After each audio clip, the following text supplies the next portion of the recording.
Hello, hello, hello. This is the Muzilog Magazine Podcast. I'm Samuel Archer, your host, and we have a special guest in the building. He goes by the name Erik Deutsch, and we want to welcome him to the show. Hello, Erik. How are you today? I'm doing fine. Thank you so much for having me. How are you doing? I am doing great. I actually got a little tan over the weekend. Went to a carnival in Delaware. We had a Caribbean thing going on. And my daughter started what we call a mass camp, where they make all this regalia or these costumes, and they dance to calypso and soca and Hey, so cool. on. So I was in the sun. I really got a good, my melanin decided to shine. I'm glowing. I'm glowing right now. But I'm happy to be back and happy to be chopping it up with you. I took some samples of the record. I have a lot of questions for you today. So it's musician meeting musician. You play the keys, I play keys. So it's gonna be keyboard special today. So the first thing I want to start with. This is supposed to be your ninth album that we're going to talk about today. Yeah, this is the Is ninth that album under my name as an Erik Deutsch album. There's okay? a number of other albums before and during Mm-hmm. this that time period of these 9 records, that I was very much a part of, as Okay. whether it was a duo or a band or a group that I was, But Mm-hmm. this is Mm-hmm. the ninth Erik Deutsch album.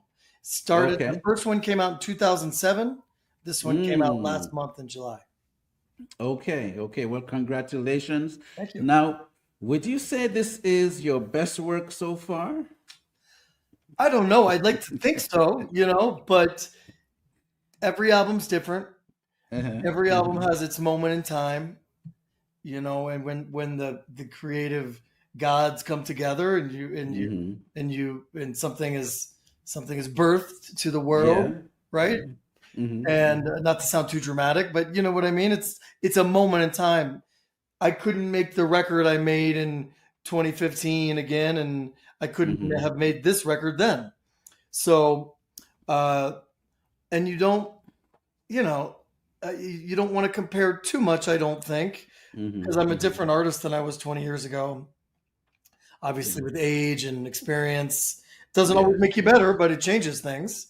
And I hope that people like it. I think it's a worthy addition to the catalog. How about that? Okay. I like that. So, what is the concept behind the title of the album? This was then is the title. I I like I listen and look for things in the world and life, phrases especially Mm-hmm. that that that catch my ear, That Mm. and I this was then is something that someone said to me. A lovely lady in Florida, not too far from you, Oh, wow. Okay. near Port Royal. Okay. That's actually pretty close to you, near New Smyrna, right? Port Daytona, around that area. Well, you kind of got me, but yes, I think there's It's pretty there's a close to you. Daytona. So a Yeah. lady that I know there, I was at dinner with her and her husband and some more family, and she said, "Well, this was then," talking about the past and how Ah. things change. Mm. And well, it's nothing unique to me. Things change in life, Mm-hmm. Mm-hmm. and I thought that it's a title that evokes something. It evokes Mm-hmm. thought. Evokes nostalgia, perhaps. Okay. And Okay. I do like, in a big picture, in a broad sense, I do like my music to have not only it's a foot in the future, a foot Mm-hmm. in the modern world, but a little toe or maybe a few toes in the past also. So Okay. so maybe Okay. so in the end, it's just something that became a song title, and then I thought that would be a good album title. So See, I like that. I like that. cool. So now, while I'm listening to the different pieces, I notice you put a lot into your transitions. Hmm. You have you're like a transition god or something. Wha- what influenced you to sort of like really get intricate with transitions? That's a very nice compliment, and I don't know that I've heard that before especially on a You podcast. never know. You In an never know interview. what we're going to ask you at Musilog. You never know. I like it. I like you. I like you already. So, um, Okay. transitions. I Hmm. care about them. I I think that my compositional style has always leaned more towards storytelling rather than just a tune. Mm. Okay. Okay.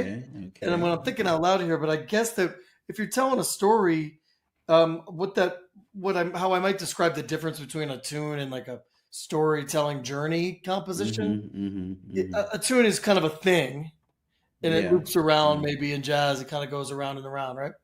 A a Mm-hmm. a, a journey song or a story song might not loop around, might go from section to section, might end Yes. up Yes. somewhere new that it Mm-hmm. never was before, for instance. Mm-hmm. And I Mm-hmm. think when you're telling a story through different worlds, taking a listener on a journey, transitions are obviously important, no, to move between the chapters of that story. Mm-hmm. The Mm-hmm. other thing I'll say about that is that my teacher, my main teacher, I've had many teachers, but my main Oh, teacher, Art okay. Landy, a wonderful pianist and incredibly prolific composer, always taught me to write more. You know, Mm. he just said, be a don't be lazy for Mm. more or less. Mm. Write more. Write a good transition. Write a good ending. Write a write a beautiful coda. Mm. Write an inspiring introduction. Like Mm. that's kind of what separates the best writers, the better writers. Now, of course, you can make things simple and be a great writer. I would Mm-hmm. never argue that point because there's a world of examples with that. Yes. But, Yeah. if I find that as a composer Mm-hmm. Mm-hmm. versus a songwriter, it's another comparison similar to the what I was talked about with the tunes versus stories. A songwriter, in my mind, writes a song and it comes out and it's a great song. Like Imagine. Right Yeah. this is a perfect song, and it's simple, it's focused, it Yes. it Yes. it tells what it wants to say in the most eloquently perfect way it could possibly tell it. You can't beat that song. A composer takes a little bit and builds off of it to make a song. Ah. It's Yes. not Yes. it's not always like I have an emotion I have to get out. More like Mm-hmm. I have an idea and I want to develop that. Mm. And Okay. the Okay. the great example is Beethoven's, Beethoven's symphony, da da da da da da da da, and the development of that motif that ensues. Yes. Yes. Yes. Yes. That's an example most folks can relate to. So I think that I'm a little more of a composer than a songwriter, although I dabble in. I got toes in both worlds again, but as a composer, Uh-huh. what do you have if you don't write good? Try to write more, write good stuff. So I guess Yes. I'm just trying to make the songs interesting and intelligent, but also relatable. Yeah, and the reason why I caught on to it, I do listen to a lot of musicians, I bet. and I like to hear how they get from this point to that point. And so even though the transitions, they're not really something that's blatantly like we're transitioning right now. It's a subtle thing that you do to get to that other area. That I am so fascinated by that when I hear, I'll hear like a Bob James do it. I'll hear maybe a Herbie Hancock do it. I'll hear who's another crazy weirdly enough, a Marcus Miller does, he sort of go crazy from one point to the next, and you're like, how did he? What? And, you got to like rewind it and say, "Oh, this is what he does here." So I'm fascinated with transitions and things like that. So I thought I would just bring that up. Now, what would you call your version of jazz if you were supposed to give it an Eric touch? What I would mean, what would that be? there's jazz is a really broad. It's a broad word these days. Yes, it is. Yes, it It is. just gets wider and wider every month, right? Every year. I Mm-hmm, think mm-hmm, that my music has been called a lot of things, but mm-hmm, I I think that each record is a little different. I think that my mm-hmm, music has been called cinematic jazz. It's been mm, called soul jazz. It's been called psychedelic jazz. Um, it's been called and sometimes I would say cinematic soul jazz. I think I used to say that sometimes. okay. Um, I think that the thing about this record is that there's a lot on there. Mm-hmm, mm-hmm, So one track, I do think that there's a sonic and maybe mm-hmm, psychedelic connection between the songs where I mm-hmm. did layer a lot of keyboards on this record after the initial recording session, which was mostly piano. Okay. And Okay. as I layered those keyboards, as I like to do, I used effects and things like that to make the sonic palette, Mm, broader and maybe more exciting. And so I do think that there is a sonic, uh, element of intrigue mm, and something that ambient music lovers might enjoy some of the sounds and the synthesizer work. But the album moves from sonic kind of groovy music, kind of funky music, to mm-hmm, a little bit of like a dub, a spacey jazzy dub song is the second song, the title track, and then we get into McCoy Tyner and Herbie Hancock territory on the third mm-hmm. track. So there's a little bit of a spiritual jazz element to So bring. you're expanding Yeah, I the just think that this record, I kind yeah. of gave Mm-hmm, myself the opportunity to dive into different elements of the jazz world that I like, and I didn't feel like I okay. needed to make one kind of record, just an Okay. Eric Deutsch record. Okay. The longer you do it, the more confident you are in what you do, Yeah. and I think the Yeah. more comfortable the fans are with what I do.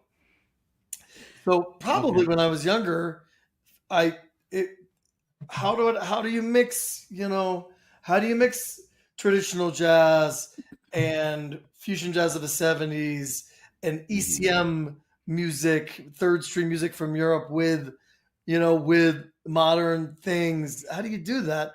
Now I think I found a formula where I can do it. And I when I play live, I play songs by Horace Silver and Dr. Lonnie Smith and Mm-hmm. Mm-hmm. Wayne Shorter, and I got a Chico Hamilton cover on the next gig next week. And I Wow. look for Wow. songs in the classic idiom, and Burt Bacharach is always often in the set, but then I Mm-hmm. mix it with my stuff, and I think more than ever, stylistically, I'm just trying to pay tribute to a lot of my favorite things, whilst hoping to push the envelope a little bit further. So you're continuing the tradition of someone like a Miles Davis, maybe just to come from that world, and every record he'll call his buddies, say, "Who you got for me?" Like he always would like to get these new people coming in, while he, in some aspect, may keep elements of tradition, but he'll push the envelope and go out somewhere else. Of You know. course, yeah. What a gift for him to have uh, the opportunity and the career that he could bring new people in all the time and play with new bands. yeah, And what a gift yeah. for those young musicians, especially in New York City, to get calls and say, "Hey, come over to Miles's house and jam," and then all Yeah, of a sudden hey, you're in the band for a minute or you're on the record, and that was a story for a lot of guys, and that yeah, pretty cool, yeah. especially in the '70s. He really played with a lot of different folks in those years. And I think it also kept him relevant too. Of course. You know, kept Of him course. relevant. Well, he also understood that by the time 1970 came around, like 71, he had three, if not more, essential bands in the history of the country. You know, like Yeah. the history of Yeah. any American music. Yeah. And Yeah.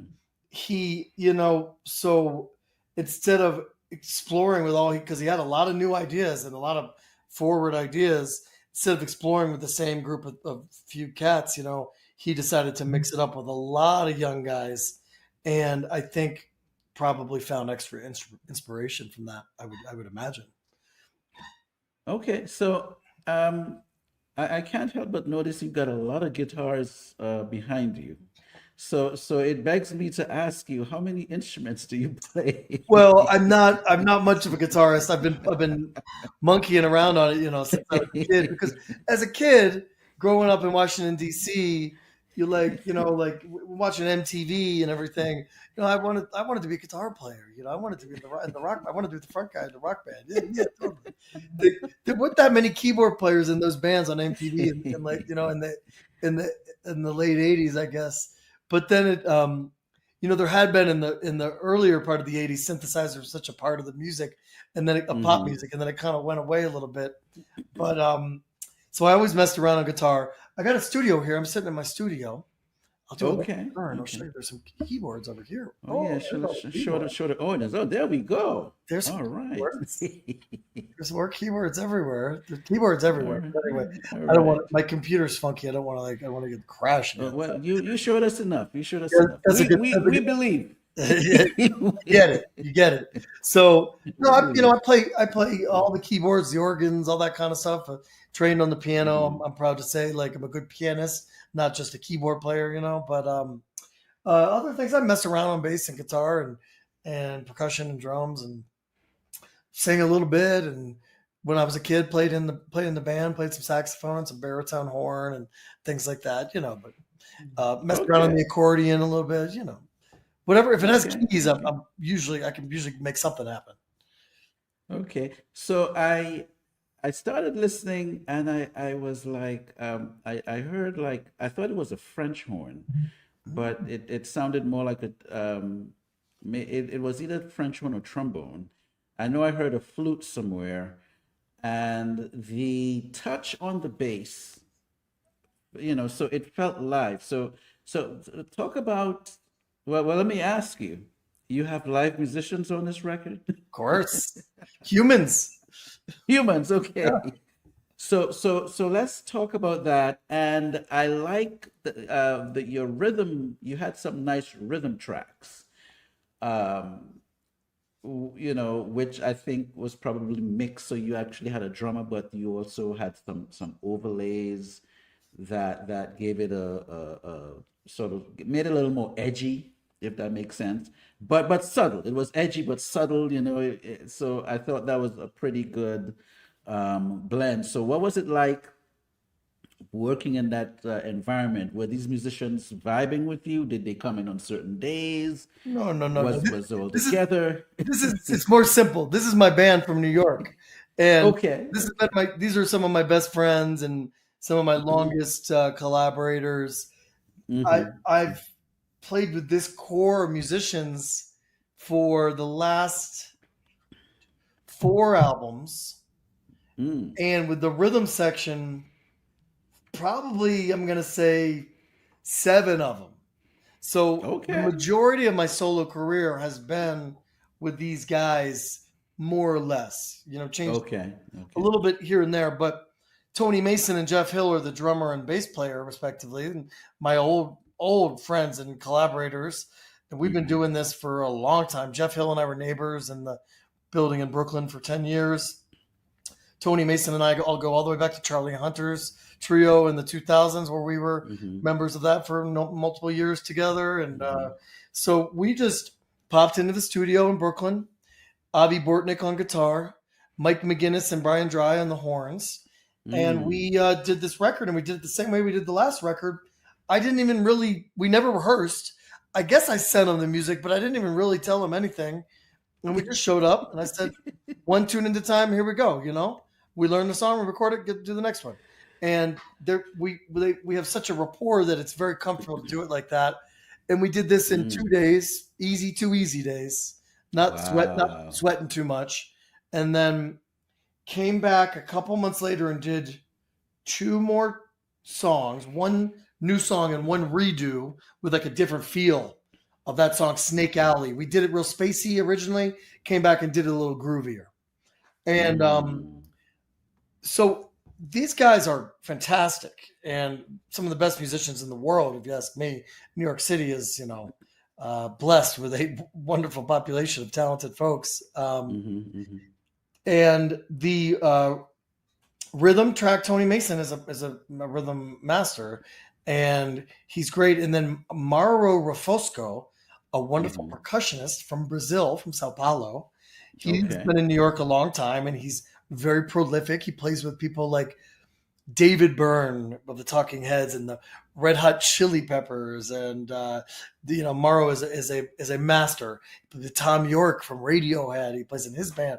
Mauro, I sent him the tracks, and he played on a few of them. So there's a layer of Mauro percussion of his stuff on a few songs that does add a very special thing. And you can really tell when you start hearing the world of percussion, that's the Mauro going to work. And just to go all the way back to your first comment, no French horn, but Brian Dry is the trombonist.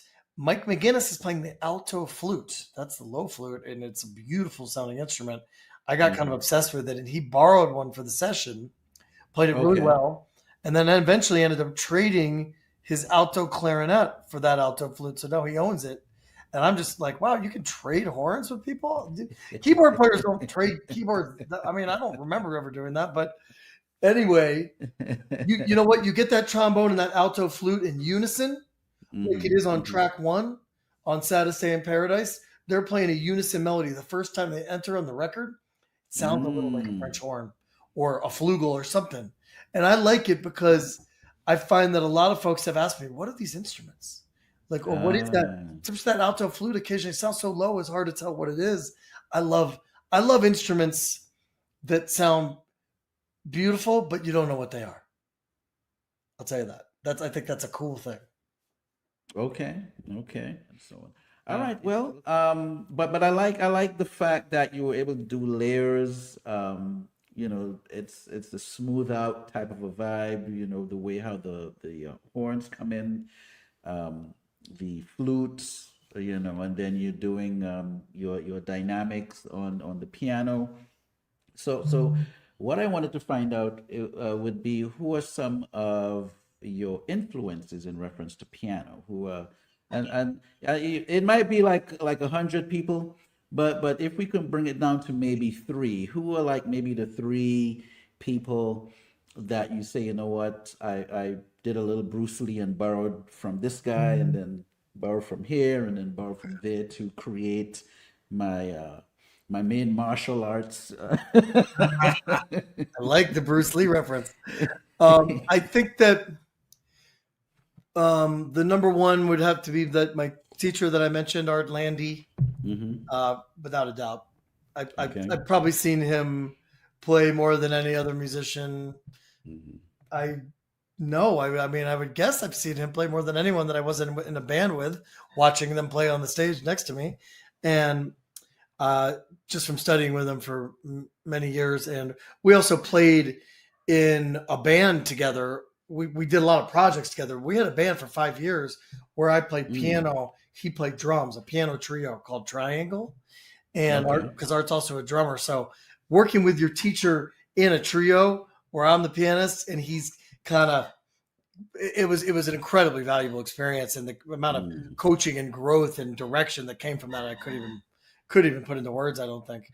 So Art, and then I'd say that Keith Jarrett and Herbie Hancock are probably my favorite all-time, most influential jazz pianists, with McCoy Tyner and a real close runner up there. And then, I love rock and roll pianists. I love all kinds. I mean, there's so many. It's hard. I love Bill Evans, of course, and there's so much and but I think that those three guys probably sum up my Mount Rushmore or whatever, the top of the whatever, the top of the pyramid, of my piano influence.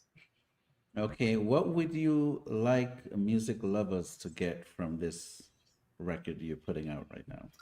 Oh, that's a nice question. I think I would just like the listeners to enjoy the journey, enjoy the variety, enjoy the emotion that comes along with it, and Hmm. and to feel the intent and the joy, that I had creating it, that Hmm. we had as a band playing it, and that the production itself, that the sound of the record, and that all that, I think, comes together and delivers for a Hmm. listener. I think there's a journey on there, and I also like to say, Victoria Reed sings a song on there.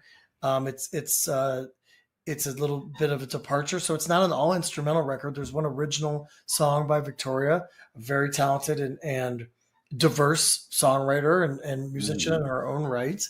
And I think that there's just a little something for everyone on here, but it's got a connecting thread. And Yes, and yes. I really like to say that I'm the kind of jazz musician. I strive to be the kind of jazz musician that people can come to my show and think that they're not jazz fans or not know anything about jazz, or maybe have never seen a jazz concert, and enjoy my music and enjoy the concert, enjoy the ride, and even more, maybe even Hmm. really be moved or really connect. And I think that my goal is to make music that I like, of course, Hmm. music that I Hmm. feel passionate, music that comes from me, of course, but music that people can relate to, no matter how deep of a jazz fan they are. I want to make music that people can groove to, that people Hmm. can feel emotions from, and also to keep it smart, though, to not Mm. to never intentionally dumb it down for that reason, but to make intellectual music that's also accessible. That's Mm. that's been that's been my goal now for a while. Not like, I write it down and read it on the blackboard or something, but like that's kind of where I'm at with my music. And I like it to groove. I like to have melodies that people can hum, can sing back, memorable melodies, good grooves, uh, inspiring ambiance, and you put those things together, and hopefully it's something that a listener can enjoy, no matter who they are. Okay, okay. Is there a dream collab that hasn't happened yet that it would be really good if it could happen? Oh man, the dream collab. Wow. Well, there's lots of musicians I admire, you know, Okay. um, and would love to work with, but I mean, I, I always, I mean, maybe it's Bjork, the Icelandic, artist. Something about Bjork. Okay. I've been obsessed with Bjork for 30 years, and Okay. that would kind of shut the door. I could probably retire then. Okay. Okay. Well, all right. It's different, but Why not? yeah. You know. All right. So before you go, I like to humanize my guests a little bit. I ask them three simple questions. That happens the first time they come on the show. All right. So the other times I normally elevate it to something else. But this is your first time, so everyone just answer these basic questions so people can say, okay, all right, I can feel the vibe of this one. So, what is your favorite color? Blue. Okay, blue. I think blue is number one. Okay, so you like blue, and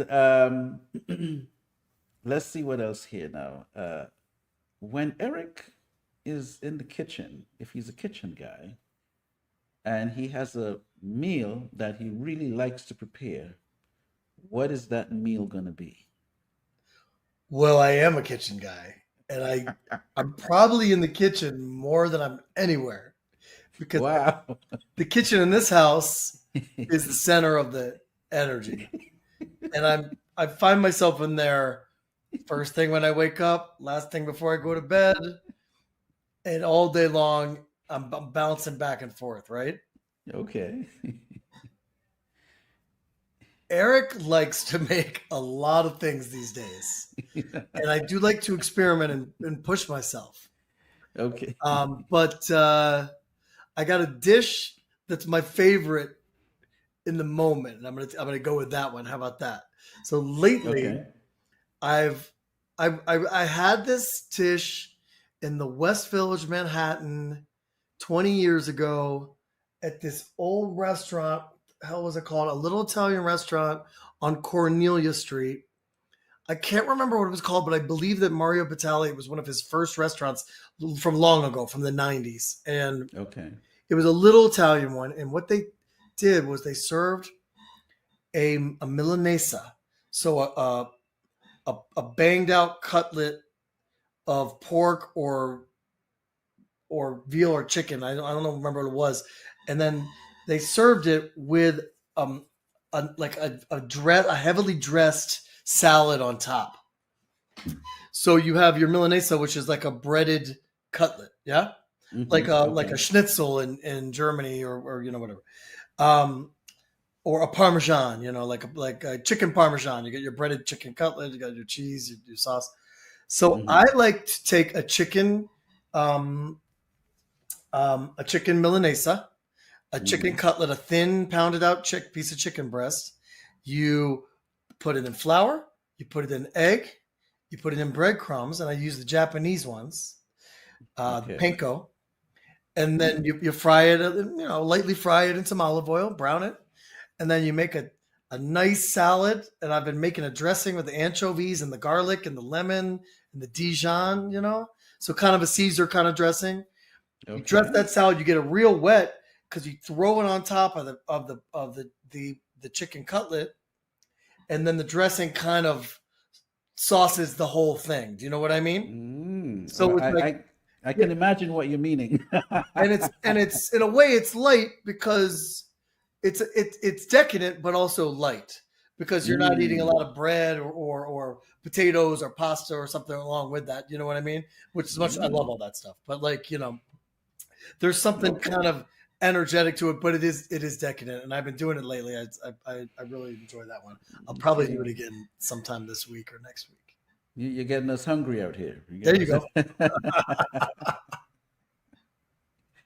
All right, and my third question would be, who are maybe the top 3 or 4 players you've had in your MP3?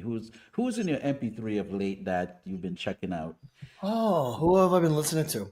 Well, I have to say I've been listening to Elvis Costello, the amazing singer, composer, rock musician. Okay. I'm doing a dance show in Denver where I'm the musical director in December with a wonderful modern ballet company called Wonderbound. And we're messing around with Elvis Costello music for that program. So that's I'm deep in the world of Elvis Costello right now. And that's pretty impressive, incredible world. I mean, I know his music some. This is a deep dive on a big level. So that's been my last couple weeks. I mentioned that Chico Hamilton I put a cover of that in my set for next week. I didn't really. I mean, I know Chico Hamilton. I know the name. I know about him a little bit. Didn't really know his music. And my boss in the Black Crowes, the rock band with whom I perform regularly, Chris Robinson, the singer, he was playing some Chico Hamilton on our tour bus a couple weeks ago, and I kind of fell for that.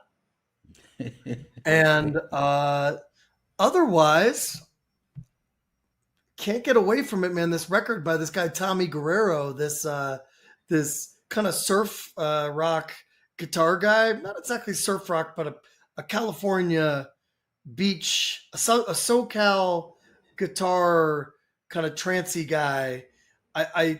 He's wonderful, and I heard his record again yesterday in a store. I was hanging out at my friend's store, and I heard that record. I'm just like, man, I love this record. So there's three for you. How about Okay, that? okay. I like the eclectic selections. Very, very. There's variety. Yeah, Variety. what can I say? That's me. Variety is good.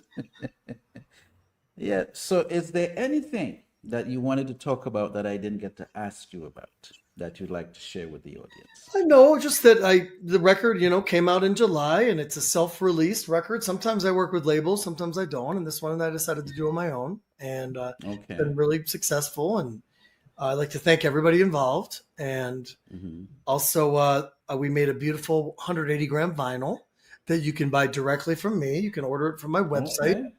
Looks like my Okay. website's coming across here on the ticker, the hammerandstring.com.